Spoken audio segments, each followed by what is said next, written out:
The cash register's familiar ding had been the soundtrack of her life for 30 years. Maria Santos, 66, sat in the fifth row of the Tonight Show studio, her calloused hands resting in her lap, hands that had counted millions of dollars in small bills, weighed countless pounds of produce, and reached across a narrow counter to offer comfort to neighbors who had become family. Tomorrow, the for sale sign would go up in the window of Santos Market, the small corner store that had been Maria's world since 1994.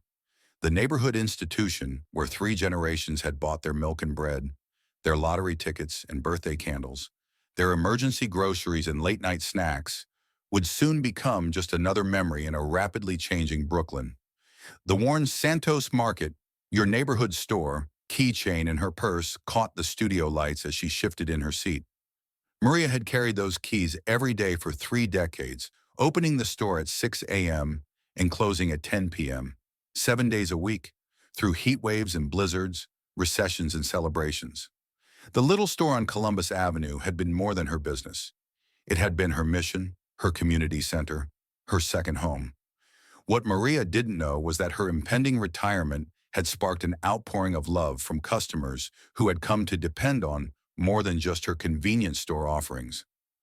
Over the past month, neighbors had been sharing stories about the shop owner who remembered everyone's preferences, who extended credit during hard times, who somehow always had exactly what people needed.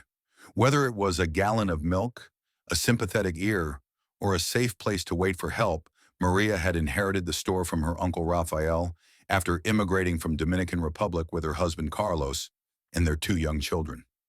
She'd spoken little English then and knew nothing about running a business, but she'd understood that a corner store in a working-class neighborhood wasn't just about selling products.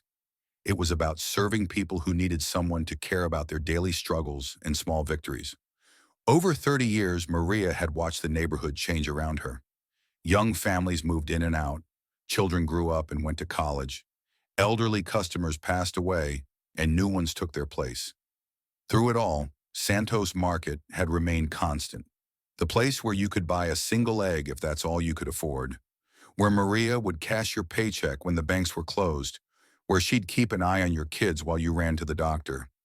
She'd become the unofficial mayor of her block, the person who knew everyone's business in the best possible way.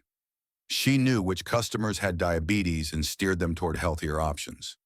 She knew which families were struggling and would accidentally give them extra change or slip their kids free candy. She knew which elderly neighbors lived alone and made sure to check on them when they didn't come in for their usual daily visit.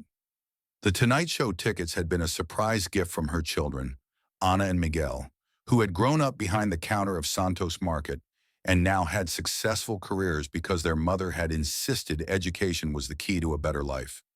"Mommy, you've spent 30 years taking care of the neighborhood," Ana had said. "Let someone take care of you for once." It was a Wednesday night taping in June, and Jimmy was in good spirits after interviewing a popular musician about his summer tour. During his commercial break interaction with the audience, his attention was drawn to Maria by her obvious pride in the small store pin she wore on her cardigan and the way she carried herself with quiet dignity. "Ma'am, that's an interesting pin. Santos Market. Is that your store?" Maria straightened up with the same professional posture she'd maintained for 30 years. "Yes, it's my corner store in Brooklyn. Been there 30 years, but I'm closing next month." A warm murmur went through the nearby audience members. There was something immediately sympathetic about the idea of a longtime neighborhood business closing. 30 years running a corner store? That's incredible. You must know everyone in the neighborhood. Maria's face lit up with genuine warmth.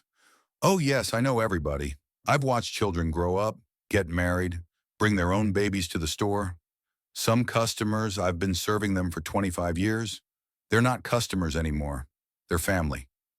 "What's it been like, being at the center of the community for so long?"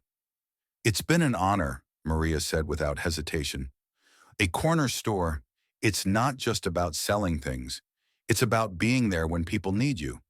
When someone runs out of baby formula at midnight, when an elderly person needs help reading a prescription bottle, when a teenager needs advice about school. That's what community means." Jimmy was struck by the way Maria talked about her work with such dignity and genuine love for the people she served. It sounds like you've been much more than just a store owner. Well, you know how it is in a neighborhood store. People come in with more than just shopping lists. Sometimes they need someone to talk to, someone to trust. A store owner becomes many things: banker, counselor, babysitter, friend, whatever people need. The sincerity in Maria's voice was unmistakable. This wasn't someone who had simply endured 30 years of retail work.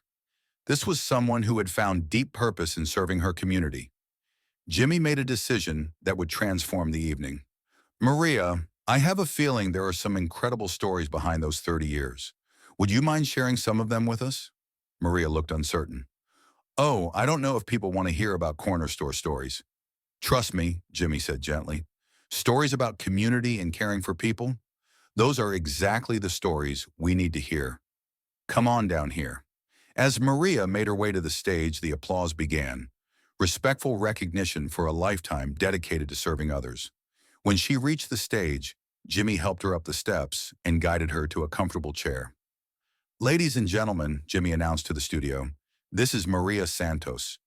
For 30 years, she's been the heart of her Brooklyn neighborhood, running Santos Market. Maria, tell us what it's really been like. Maria settled into the chair, and suddenly she was in her element. Sharing stories was something she'd done with customers every day for 3 decades. Oh my goodness, where do I start?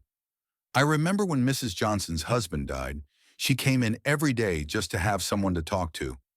She'd buy one item, a candy bar, a newspaper, and spend 20 minutes telling me about her day.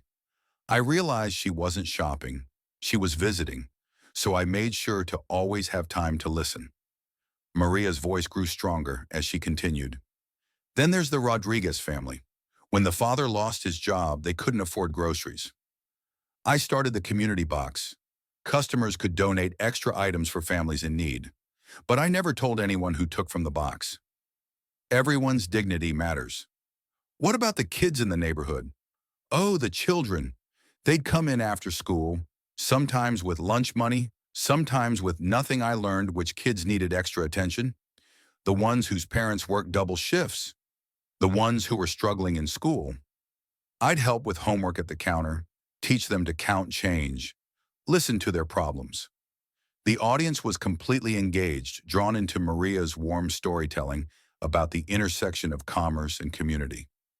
Tell us about some of the more challenging times, Jimmy prompted. Maria's expression grew more thoughtful. During Hurricane Sandy, when the power was out for weeks, I kept the store open with flashlights and candles. People needed batteries, water, food, but mostly they needed a place to gather, to check on each other. We became like an emergency center, sharing information, helping neighbors find each other. Jimmy reached into his jacket and pulled out his business card. Maria, I want you to have this first. Not because I want anything from you, but because 30 years of serving your community deserves recognition. But Jimmy had prepared more than just his card. Maria, we reached out to some of your customers before tonight. We wanted to hear their stories about you and Santos Market. What do you mean? Jimmy pulled out a tablet. Listen to this. From Jennifer Walsh, a teacher. Maria helped me through my first year teaching. I was broke, living on ramen noodles, and she'd quietly slip fresh fruit into my bag, saying it was damaged and couldn't be sold. She probably kept me from getting scurvy that year, and she definitely kept my spirits up with her kindness. Maria's eyes filled with tears. Jennifer, such a sweet girl. Teachers work so hard, deserve so much better. Jimmy continued reading. From Carlos Martinez, a mechanic. When my son needed school supplies and I was short on money, Maria set up a payment plan for a $15 purchase. She treated me with the same respect as her biggest customer.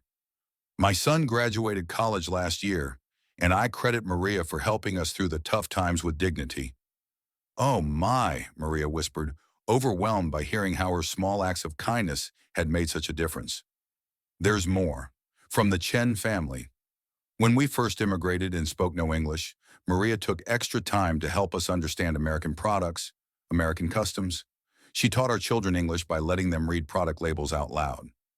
Our daughter is now a doctor because Maria believed education was important and helped us navigate the system. The studio was completely silent, captivated by these testimonials to Maria's generosity and community spirit. Jimmy stood and addressed the audience directly. This woman has spent 30 years proving that small businesses aren't just about profit, they're about people. She's been the anchor of her neighborhood, the person who made sure no one was forgotten or left behind. He turned back to Maria. Your customers wanted to do something special before you closed the store. They've raised money to create the Maria Santos Community Scholarship, funding for neighborhood kids to go to college, continuing your belief that education opens doors. Maria gasped, bringing her hand to her mouth. A scholarship? For the children? Yes, but there's more. The Brooklyn Borough President has declared the corner where Santos Market stands as Maria Santos Square, a permanent tribute to 30 years of community service. And the local historical society wants to preserve your story as an example of how small businesses build strong communities. Jimmy had one final surprise. And Maria, because you've spent 30 years helping people get what they need, your neighborhood wanted to get you something you need. From backstage, Anna and Miguel appeared, each carrying a large envelope. Memmy, Anna said, joining them on stage, we know you're worried about retirement, about having enough money. Your customers took up a collection. Everyone contributed what they could. Some gave $5, some gave $50, but everyone wanted to help because you've helped all of us. Miguel handed her the envelopes. There's enough here to help you enjoy retirement without worry. It comes from 200 families whose lives you've touched. Maria was openly crying now, overwhelmed by the recognition and the generosity of the community she'd served. I don't know what to say, she whispered, clutching the envelopes. I just tried to be a good neighbor. Jimmy sat back down beside her. Maria, you were more than a good neighbor. You were the heart that kept a community beating. You showed that business success isn't just about money. It's about the relationships you build and the lives you touch. As they helped Maria back to her seat, she stopped and looked out at the audience one more time. Thank you, but I want everyone to know community isn't something that just happens. It's something we build together, one kind act at a time. Every neighborhood needs people who care enough to be there for each other. The episode that aired became one of the most beloved Tonight Show segments of the year, sparking conversations about the importance of small businesses in building community connections and the individuals who dedicate their lives to serving others. Maria's final month at Santos Market was celebrated with daily visits from grateful customers, sharing memories and expressing gratitude. The Maria Santos Community Scholarship became a reality, funded by ongoing donations from the extended neighborhood family she'd created. Maria spent her retirement volunteering at community centers and mentoring other small business owners, discovering that leaving Santos Market didn't mean leaving her calling. It meant expanding her impact to help build stronger communities throughout Brooklyn. At 68, Maria still believes that everyone deserves to be seen and valued, still volunteers regularly in her neighborhood, and still carries the keys to Santos Market in her purse. A reminder that home is wherever people care enough to take care of each other, because sometimes the most important businesses aren't the biggest or most profitable. They're the ones that make their neighborhoods feel like home. And sometimes the most successful entrepreneurs aren't the ones who make the most money, but the ones who understand that true wealth is measured in the number of lives you've touched, families you've helped, and communities you've strengthened, one small kindness at a time.